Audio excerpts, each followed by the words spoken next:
Welcome to Texas State University's Chemistry 2330, Introduction to Organic Chemistry. I'm your guide, Dr. David Irvin. We will begin with Chapter 6, Part 1, Chirality, the handedness of molecules. Okay, so let's start by discussing about what stereoisomers are. We learned in the beginning that there are different isomers that we have and they have different properties. Okay, so that means that isomers are just different compounds with the same molecular formula. We have a couple different types of these. The first type is what we call a constitutional isomer, meaning they have all the same atoms, but they are configured in slightly different ways. For example, in the case of the box here, we have an ether and a alcohol can have the same number of atoms, but they are connected differently and therefore have different functional groups.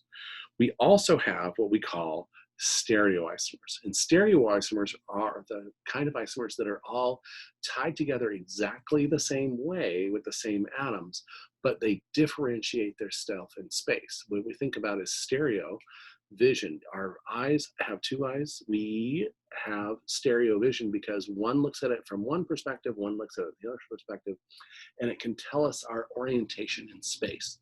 We use that same kind of concept when we talk about stereoisomers.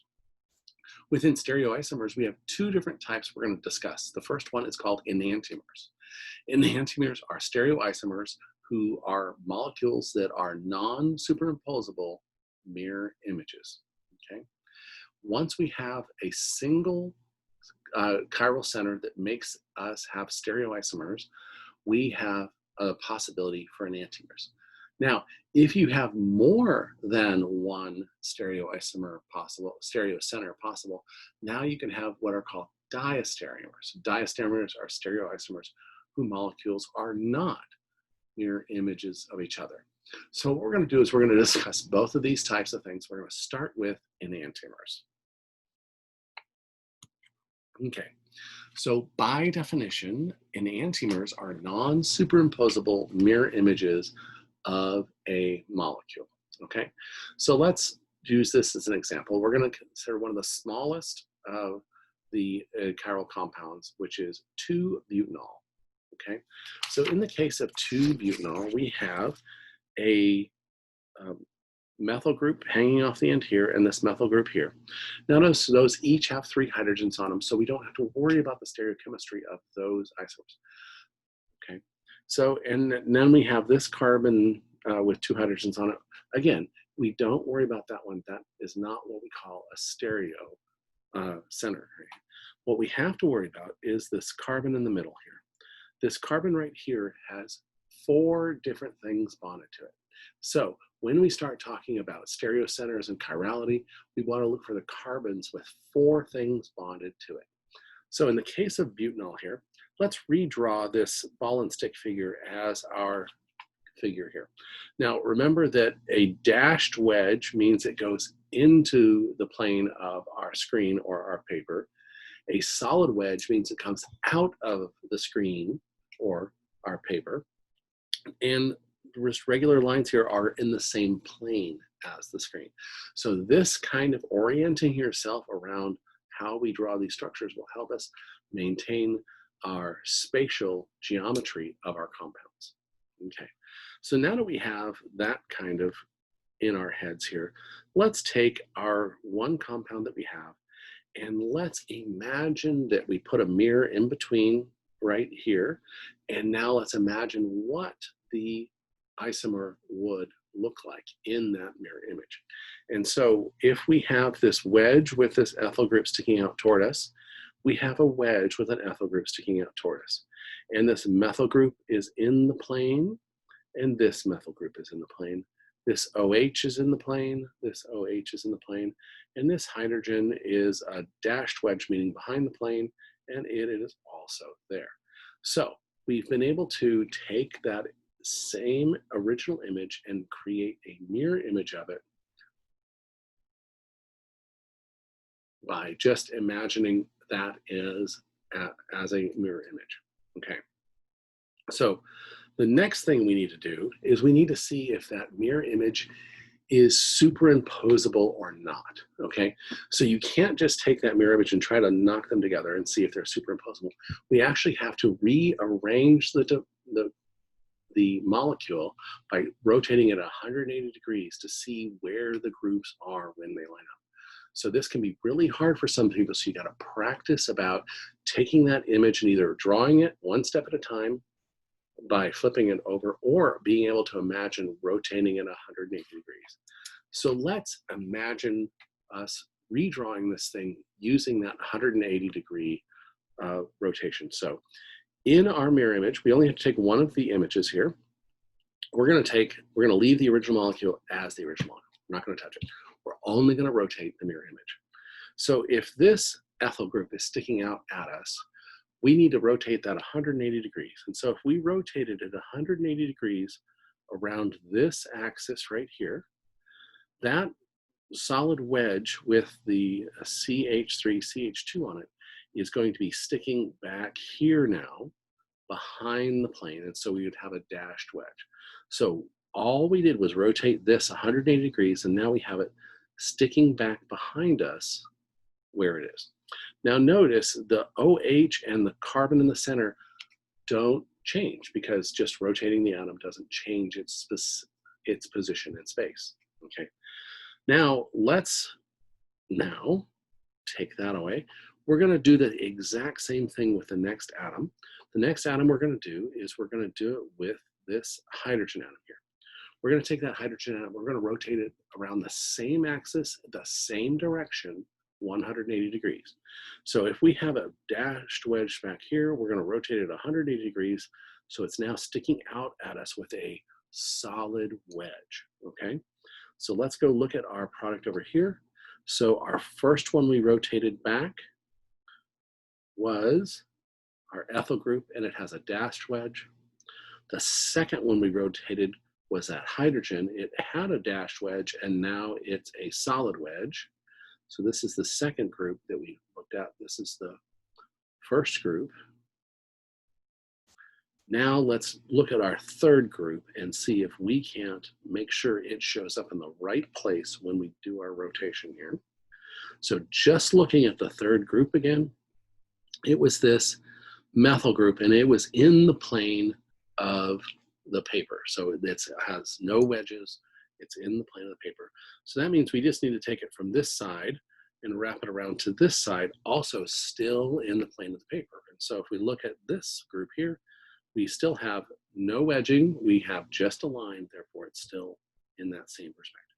So taking each group and turning it, making sure it's got its position 180 degrees from where it started, we have now made sure that this compound here, this drawing here, is a proper representation of the original molecule, just rotated 180 degrees so we can see if they overlap each other, see if they're imposable after we've done that rotation, okay?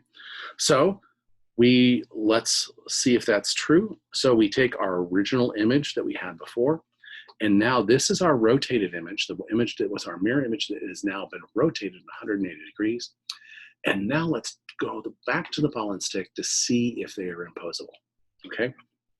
So in this case here, we have our hydrogen is sticking out toward us, right? Because we have this solid wedge right here. And in this case, we have the ethyl group sticking out toward us. It's this group here. And our hydrogen is back here, okay? So that means that this methyl group lines up with this methyl group. This center carbon lines up with this center carbon. This OH lines up with this OH.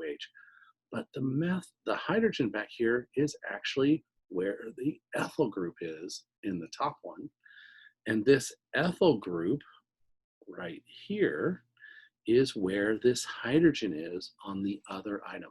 That means an ethyl group and a hydrogen have swapped positions, and therefore, because those have swapped positions, they are no longer superimposable. They are different compounds.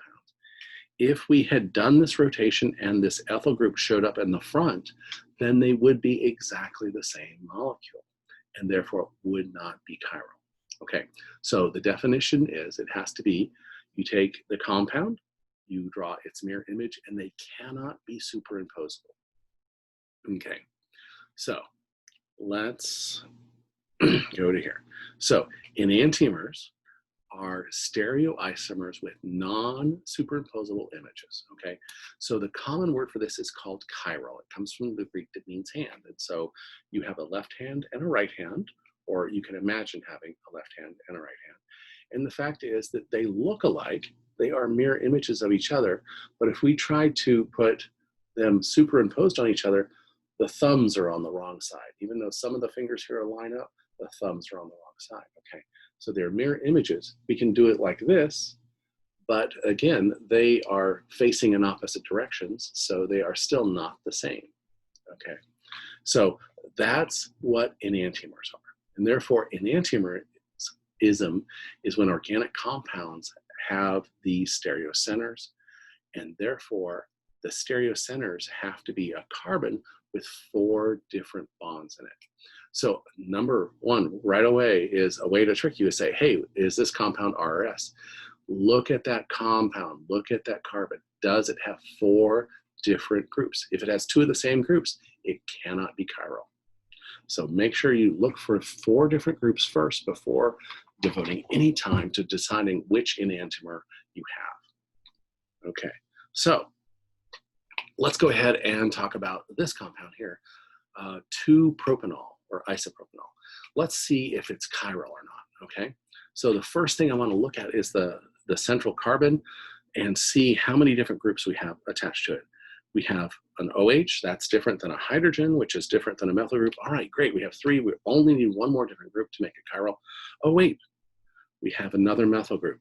That means we have 2 of the exact same group. If we have 2 of the exact same group, it cannot be chiral. Therefore, this compound here, 2-propanol, does not have an enantiomer because none of the carbons have 4 different groups bonded to them. Therefore, this does not have a stereoisomer. Okay, stereoisomers are things that have mirror images. Enantiomers are mirror images that are non-superimposable. Okay, so because this has not 4 separate groups, it is not chiral, or it is achiral, all one word. Okay, so when we start looking for chiral compounds, we want to look at 4 different things bonded to carbon, and then that becomes a chiral compound. And if you have a chiral compound and its mirror image, that is a pair of enantiomers. Okay, so let's prove to ourselves one more time that that other molecule is not chiral. So if we take the original molecule and turn its mirror image and then rotate it 180 degrees, this methyl group lines up with this methyl group. This methyl group lines up with this methyl group. The oxygen lines up with the oxygen. The hydrogen lines up with the hydrogen. Therefore, they are superimposable. If they are superimposable, they are not chiral, or they are achiral, and therefore there are no enantiomers. Okay, so to summarize, an object that is non-superimposable on its mirror image is a chiral compound, like your hand, right here. They don't line up, okay? The most common cause of chirality in organic molecules is the presence of a carbon with 4 different groups bonded to it. A methyl group is different than an ethyl group, that counts, but 4 different groups bonded to it. A carbon with 4 different groups is called a stereocenter, or the chiral carbon, or the stereocenter, okay? If you can superimpose them, they are not chiral. Non-superimposable images make a pair of isomers, or that pair of isomers are the pair of enantiomers.